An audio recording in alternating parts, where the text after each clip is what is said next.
Right, good morning guys, welcome back to the channel. Just over this morning at Rowden, which is our science farm where we have the cattle on the 3 different farming systems staying over winter. Had to come pick up the man cage, we need that back at the home farm. I just thought I'd show you the shed because, well, quite a lot has happened. So since the last shed update I did, the whole yard has been concreted, which you can see. Got a nice drainage gully along this new metal fence, which has got, I don't know what you call this, the proper metal hurdles. There's no access gates in there at all. Proper metal hurdles with a set of double gates on the end here. And perhaps what is the biggest change to this yard is this whole new area here. So we have got a set of double gates which is going to go out into that field, and there'll also be a gateway into the other field behind the shed. But all these panels, look, we've got a proper solid yard where we can put dung or bales or feed, or put anything there that we want to. I'm guessing this concrete is still a bit soft because it's cordoned off. Yeah, the whole place is coming together. So they're sort of finished that end for the time being. There's obviously all the internal work of the shed that needs to go in as well. You can see there's water pipes running up at every stanchion, ready for drinkers and stuff to go in. I don't know what the holes in the front are. That's something I don't know. I don't know if you can see those on the camera. And then the next bit of work that's going to be done is out this side, where the handling facility is going to go out there. So that'll be the next piece they work on. All we're waiting for then is some gates inside. I think all the internal workings are on back order from what I've heard, so it might take a little bit of time still, but yeah, once the internals is done, the shed will be ours to use. So it is a massive upgrade from what was there before. We've actually got 5 bays here now. We had 4 beforehand. We are going to be purchasing another stabiliser bull before next breeding season. We'll have 5, hence why we want a 5-bay shed, and that's where they're going to stay, in there. It's all go on the farm at the minute. We've got the cows and some of the fat stocking, as you would have seen in the last couple of videos. Once the young stock, which will be going into these sheds, have been allocated to each of the groups, because that's something that we don't do on the farm, that's a statistician's job. We'll then bring those in, sort them out, clip the backs, clip the tails, get them in the sheds they're supposed to be in, and then they'll start their winter ration as well then. Right, I'm going to shut these gates up, head back to the farm, and I'll take you through our routine back at home. We are now back home in the main cow shed. And what we're going to do is just shut all the cows back onto their bedding so we can come down through and scrape out. I'll also run the scrape down here and get rid of all this feed that they haven't eaten. Just on the front of the pit here, we've got some bits that just ball up like this, and the cows don't want to eat that. It's just not good quality silage, so we'll scrape that away for them. We scrape out, we then go down and bed them, and then we let them back out, and then we'll feed them up. There's 2 groups in here to feed, so it's 2 different mixes. It will take me, I don't know, an hour or so. These pens work quite well, so I'm always this side of the gate when getting the cows back in. Come on. They get into the routine as well of knowing that when we come down and open the gate or shut the gate that they've got to go back in. Now one of them has done something bad in the trough there. And the beauty of these troughs is you pull that pin, give it a bit of a shake, stir it all up, tip it out. A bit of water down through, and then lock it back in. Clean. That water just run down to those grids. Grids are connected to that slurry house there. Makes life very, very easy, and it also means that when there is dirt in the drinkers, you actually clean them out rather than thinking, well, that's a bit of a job, I don't fancy doing that. These guys have behaved much better, look, crystal clear. So we do this routine every single day that cows are in, even on Christmas Day, Boxing Day, and New Year's Day. They'll get scraped out, fresh bedding and fresh feed.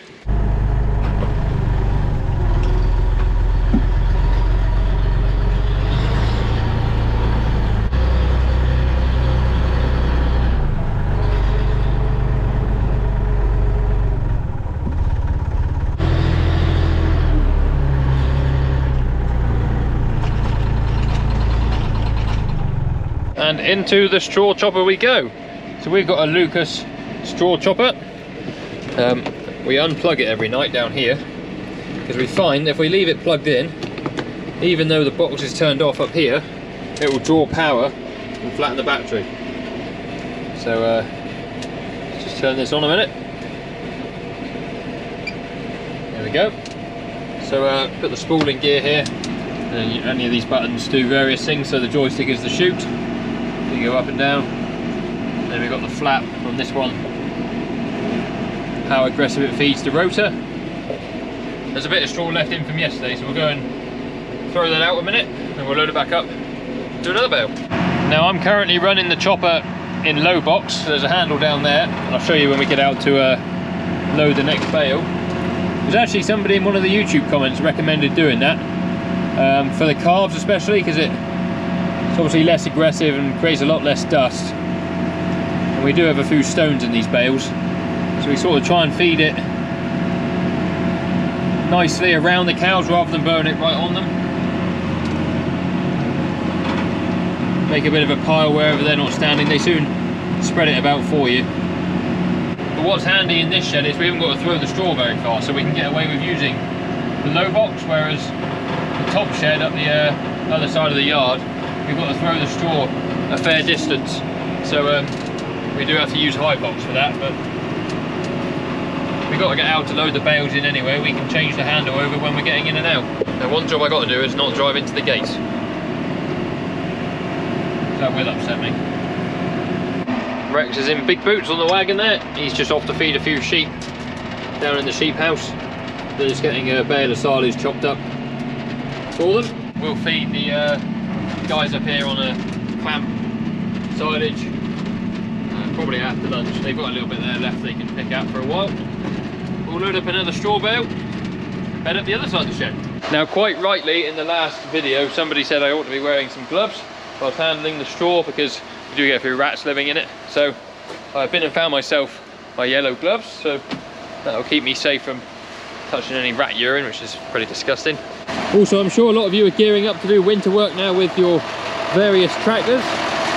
Good time to remind you that Mason's Kings have still got their winter service offer on. There'll be a link in the description. I think it's valid through till the end of the year to get booked in. So yeah, check the link in the description. Winter service offer. There's some money off parts and labour. Well worth doing. You're going to be running your tractors now every day through the winter.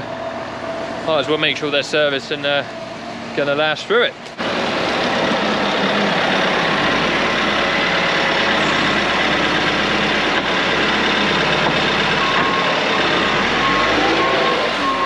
Now I didn't check where the knots were, so I could make myself look rather silly here.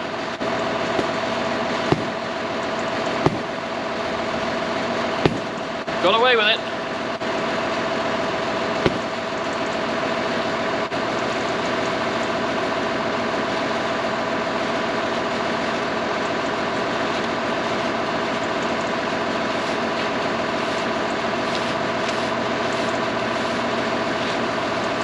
Now I'm imagining everyone loads their bales differently, but that's the way that we do it. Just it's the easiest way. If we put it on its side, we can't fit two next to each other, so we don't really gain anything by doing that.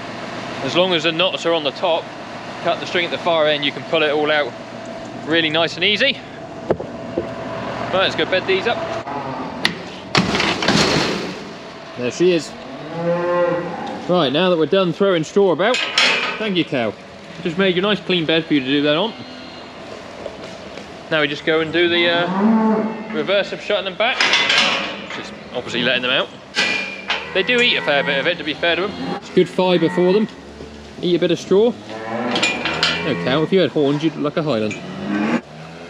Like I said, I'll let them eat whatever's left here whilst I have my dinner.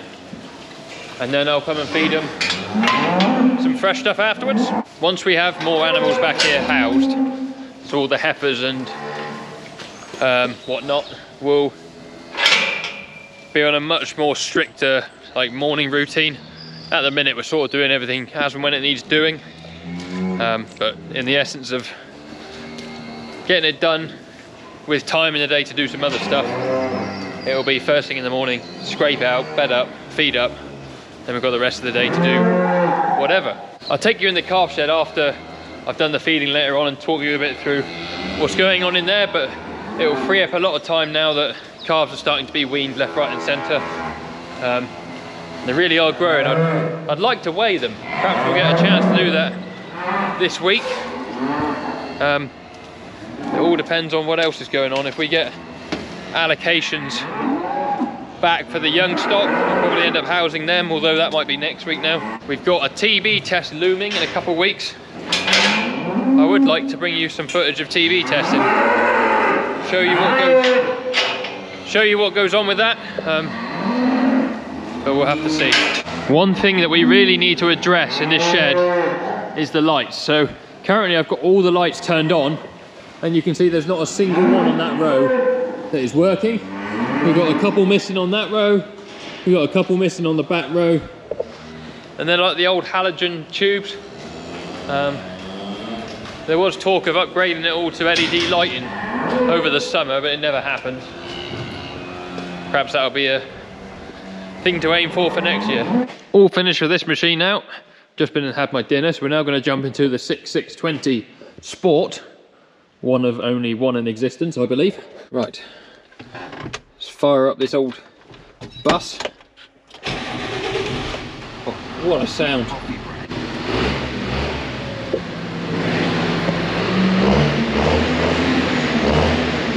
I can't do the sound of this tractor justice over the GoPro. Anyway, we're going to back this round, fill it up with some silage, feed some cows. Actually, no good parking there because the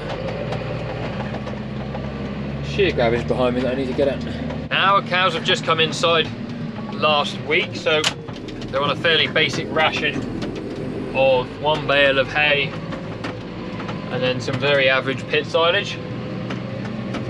When all of them come in, because there are a few still outside, they'll go on to 2 bales of hay and some pit silage. And then the fat stock, they're getting slightly better silage, some of the best clamp stuff we have, and then also some wheat, rolled wheat.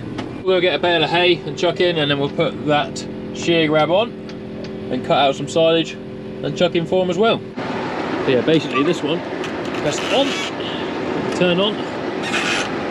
Hello. We make quite a lot of hay here every year. It comes in handy for the sheep at lambing time. It also comes in really handy for the calves and also the cows, because they don't really want that good a feed, especially in their dry period, which they're in now. So this hay probably doesn't look that appetizing when you look at it. It's been left outside to weather a bit. What you don't want to do with hay is put it in the shed too quick if you've made it in catchy conditions. But like you can see here, this one, take a handful out and it's nice and green. So we'll save that one for the calves. But one that looks a bit like that top one up there, a bit manky, we'll get that down, chuck it in the wagon, mix up with the cow silage. We got the bale in the wagon, that's currently mixing itself up. Now I got the shear grab on, so this is our Strymec shear grab. It's it came to us new about halfway through last season. We've got a button on the side of the Manitou here that we hold down until the lights flash. That takes all the pressure out of the pipes here. And then stick our pipes on, so we've got 2 slightly different fittings. They're both female, but you see that one's a slightly different one to that one. I know that this one goes on the bottom.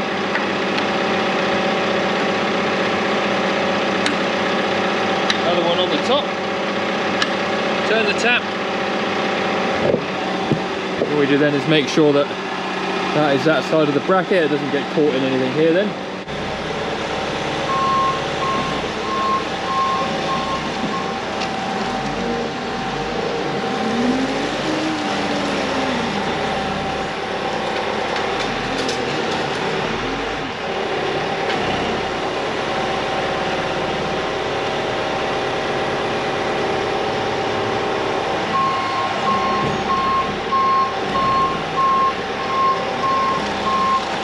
We then head over and put a bit of minerals on the silage. I need to order some minerals actually, remind myself to do that. And what we do is we weigh out exactly 7.2 kilos into here.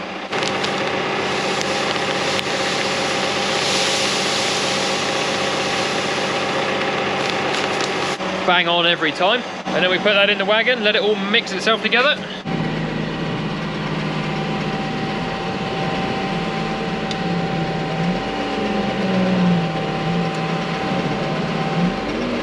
Goes the silage and the minerals.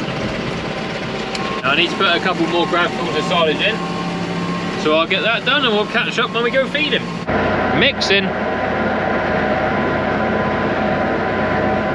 I'd eat it, it smells pretty good. Right, let's turn you off. I always look for a handbrake, of course there's not one in here. So there you go. We've got about 2 ton on board, so that'll do the 70 odd cows for hopefully 24 hours. I'm afraid the content becomes a little bit samey this time of year.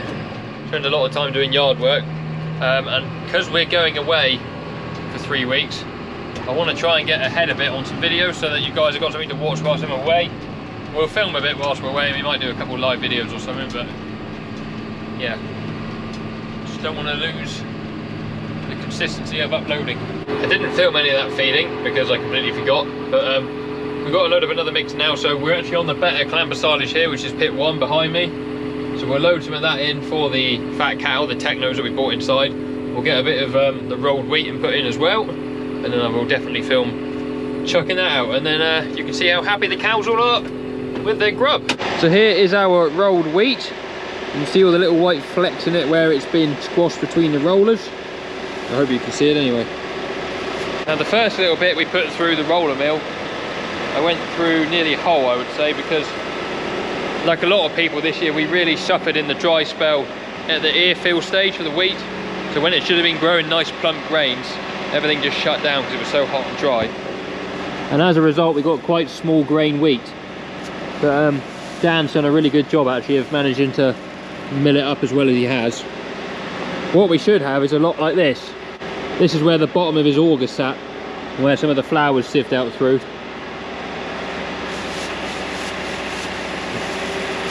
But you can see all the white on my hand. That's the bit we mill it up for. That's where your flour comes from the milling wheat. Anyway, we'll go and put a little bit of that in the wagon, feed it out. We rolled up, we think about 10 tons. We didn't actually weigh it, but there's enough there to keep us going for a little while. Use this button here, turn the belt on, fire at the PTO.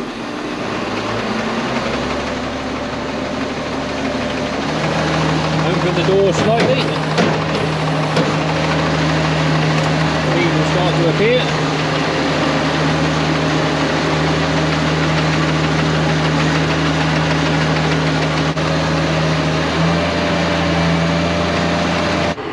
Fold the side up, put the door down, that's a must. We can let that spool off now. Turn the screen off. Happy cows. Right, change of venue, we're now down in the calf shed.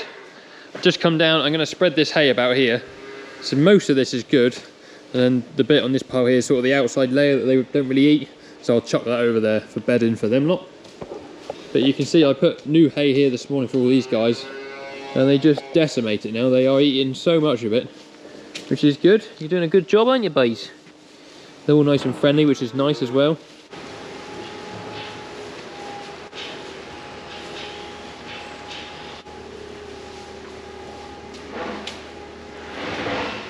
I hope you've enjoyed a little bit of seeing where we get up to on a day-to-day basis here.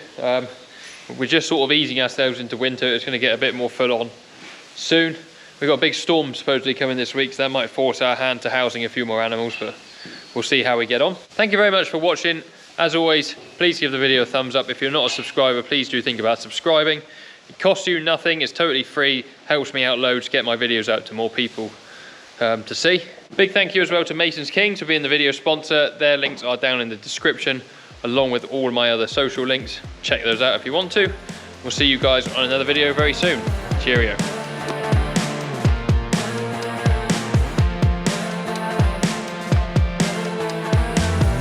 Like a drug that